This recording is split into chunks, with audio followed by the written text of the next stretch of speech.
ಲೋಕಸಭೆ ಬೆಳಗ್ಗೆ ಸಮಾವೇಶಗೊಳ್ಳುತ್ತಿದ್ದಂತೆ ಸಭಾಧ್ಯಕ್ಷ ಓಂ ಬಿರ್ಲಾ ಪ್ರಶ್ನೋತ್ತರ ಅವಧಿಯನ್ನು ಕೈಗೆತ್ತಿಕೊಂಡರು. ದೇಶದಲ್ಲಿ ಪಶುಪಾಲನೆ ಹಾಗೂ ಜಾನುವಾರು ಸಾಕಣೆ ಕುರಿತ ಸದಸ್ಯರ ಪ್ರಶ್ನೆಗಳಿಗೆ ಉತ್ತರಿಸಿದ ಪಶುಸಂಗೋಪನೆ ಸಚಿವ ರಾಜೀವ್ ರಂಜನ್ ಸಿಂಗ್, ದೇಶದಲ್ಲಿ ಹಾಲು ನೀಡುವ ಪಶುಗಳ ಸಂಖ್ಯೆಯನ್ನು ಹೆಚ್ಚಿಸಲು ಸರ್ಕಾರ ಹಲವು ಕ್ರಮಗಳನ್ನು ಕೈಗೊಂಡಿದೆ.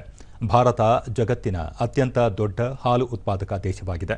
ಜಾಗತಿಕ ಹಾಲು ಉತ್ಪಾದನೆಯಲ್ಲಿ ಶೇಕಡಾ 24.76ರಷ್ಟು ಕೊಡುಗೆ ನೀಡುತ್ತಿದೆ ಎಂದು ಸದಸ್ಯರ ಪ್ರಶ್ನೆಗೆ ಉತ್ತರಿಸಿದರು. ದೇಸಿ ಗೋ ತಳಿಗಳ ಸಂರಕ್ಷಣೆ ಹಾಗೂ ಅಭಿವೃದ್ಧಿಯ ಜೊತೆಗೆ ಹಾಲು ಉತ್ಪಾದನೆ ಹೆಚ್ಚಿಸಲು ಸರ್ಕಾರ ರಾಷ್ಟ್ರೀಯ ಗೋಕಲ್ ಮಿಷನ್ ಸೇರಿದಂತೆ ಹಲವು ಉಪಕ್ರಮಗಳನ್ನು ಕೈಗೊಂಡಿದೆ ಎಂದು ವಿವರಿಸಿದರು. ಗುಣಮಟ್ಟದ ಹಾಲು, ಹಾಲಿನ ಉತ್ಪನ್ನಗಳು, ಹಾಲಿನ ಸಂಗ್ರಹ ಹಾಗೂ ಹೈನುಗಾರಿಕೆ ಮಾರುಕಟ್ಟೆ ವಿಸ್ತರಿಸಲು ರಾಷ್ಟ್ರೀಯ ಡೈರಿ ಅಭಿವೃದ್ಧಿ ನಿಗಮ ಹಲವು ಕ್ರಮಗಳನ್ನು ಕೈಗೊಂಡಿದೆ ಎಂದು ಹೇಳಿದರು. ಮಹಾತ್ಮ ಗಾಂಧಿ ಗ್ರಾಮೀಣ ಉದ್ಯೋಗ ಖಾತರಿ ಯೋಜನೆಯ ಅಡಿ ರಾಜ್ಯಗಳಿಗೆ ಹಣ ಬಿಡುಗಡೆಯಲ್ಲಿ ಹಣ ವಿಳಂಬ ಮಾಡಲಾಗುತ್ತಿದೆ ಎಂಬ ಪ್ರಶ್ನೆಗೆ ಉತ್ತರಿಸಿದ ಕೇಂದ್ರ ಗ್ರಾಮೀಣಾಭಿವೃದ್ಧಿ ರಾಜ್ಯ ಸಚಿವ ಚಂದ್ರಶೇಖರ್ ಬೆಮ್ಮಾಸಾನಿ, ಯೋಜನೆಗೆ ಕೇಂದ್ರ ಸರ್ಕಾರ 86,000 ಕೋಟಿ ರೂಪಾಯಿ ಹಂಚಿಕೆ ಮಾಡಿದ್ದು, ಈ ಪೈಕಿ 85,000 ಕೋಟಿ ರೂಪಾಯಿಯನ್ನು ಈಗಾಗಲೇ ಬಿಡುಗಡೆ ಮಾಡಲಾಗಿದೆ ಎಂದರು. ಕೆಲವು ರಾಜ್ಯಗಳಿಗೆ ಉಳಿಸಿಕೊಳ್ಳಲಾಗಿರುವ ಬಾಕಿ ಹಣವನ್ನು ಶೀಘ್ರದಲ್ಲಿಯೇ ಬಿಡುಗಡೆಗೊಳಿಸಲಾಗುವುದು ಎಂದು ಸದಸ್ಯರ ಪ್ರಶ್ನೆಗೆ ಉತ್ತರಿಸಿದರು. ಗ್ರಾಹಕರ ಬೆಲೆ ಸೂಚ್ಯಂಕ ರೀತಿ ಕೃಷಿ ಕಾರ್ಮಿಕರ ಕೂಲಿಯನ್ನು ಸಹ ಹೆಚ್ಚಿಸಲಾಗಿದೆ. ಯೋಜನೆಯ ಅಡಿ ಕೇರಳ ಅತಿ ಹೆಚ್ಚಿನ ಕೂಲಿ 350 ರೂಪಾಯಿ ಪಡೆಯುತ್ತಿದೆ ಎಂದು ಉತ್ತರಿಸಿದರು. आज हमारा 471 ग्राम प्रति व्यक्ति हमारे दूध की खपत प्रति व्यक्ति यहाँ उपलब्धता है।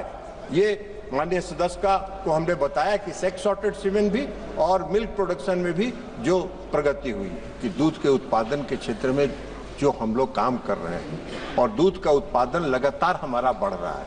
अगले 5 वर्षों में जो हमारा 239.30 मिलियन मीट्रिक टन दूध का उत्पादन है, वो हमारा 5 वर्ष में लक्ष्य है कि हम 300 मिलियन मीट्रिक टन दूध का उत्पादन इस देश में करेंगे।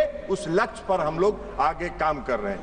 इसके अतिरिक्त भी माननीय सदस्य ने जाना चाहा है, दूसरा सवाल क्या था? दूसरा सवाल जो था उस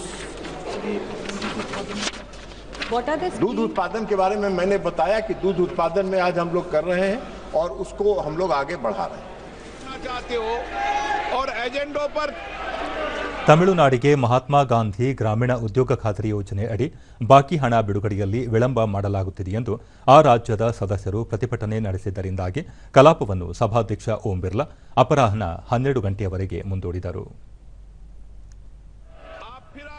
अपनी सीट पर जाके बैठिए। सदन की कार्रवाई, आप प्रश्नकाल नहीं चलाना चाहते, आप सदन में नियोजित तरीके से व्यवधान गतिरोध पैदा करना चाहते हैं, ये उचित नहीं है।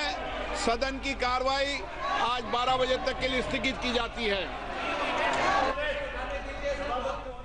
12 ಗಂಟೆಗೆ ಮರು ಸಮಾವೇಶಗೊಂಡಾಗ ಲೋಕಸಭೆ ತುರ್ತು ಸಾರ್ವಜನಿಕ ಮಹತ್ವದ ವಿಷಯಗಳ ಪ್ರಸ್ತಾವನೆಯನ್ನು ಕೈಗೆತ್ತಿಕೊಂಡಿತ್ತು.